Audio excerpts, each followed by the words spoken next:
The best time at Bubbie's and Zadie's was celebrating Shabbat. Bubbie would rise at 5 in the morning on Fridays to begin preparing for her huge weekly Shabbat dinner. The first thing she would do was wash her kitchen floors. Now this made no sense whatsoever. I mean, she'd be cooking all day long. The floors would get dirty. But after she washed the floors, she did something even more curious. She lined it with newspapers. Now, Bubbie knew that the time to begin Shabbat would likely come upon her quickly. By traditional Jewish law, the candles are lit 18 minutes before sundown.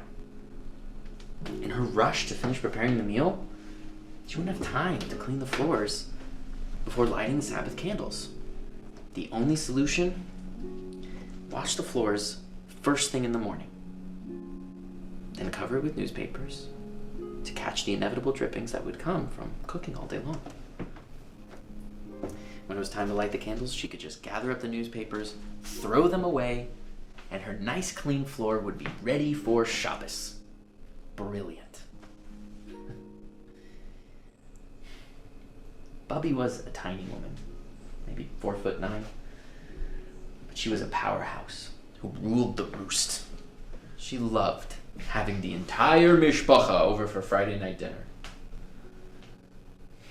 When it was time to welcome in Shabbat, she would walk all by herself from the kitchen into the dining room to her break front. On the top shelf was a large silver candelabrum with branches for 6 candles, 2 for the minimum for Shabbat, and 1 for each of her children.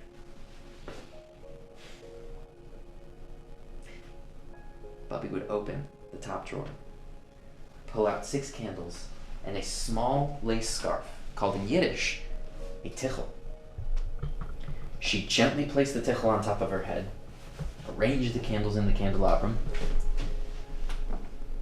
and she struck a match, lit the candles, and then did what to me, as a young child, always seemed very mysterious.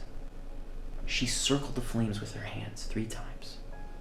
At the end of the 3rd wave, she covered her eyes, blocking the candles from her sight. She then went into a kind of trance, mumbling a couple words in Hebrew, all the while gently moving her tiny body in place. She said nothing out loud, but it's as if she was just deep in prayer. When she was ready, she lowered her hands from her eyes, and what I would see next has stayed with me ever since. There always, every single Shabbat Eve, were tears streaming down her cheeks. Why was she crying?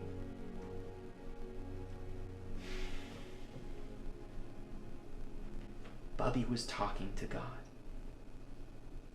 praying for blessings of good health and success for her friends and family. This was her private spiritual moment of the week. And then Bubbie rushed into the adjacent living room, looking for the first grandchild she could get her hands on. Often it was me.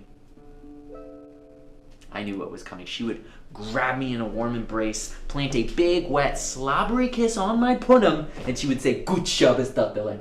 Good Shabbos."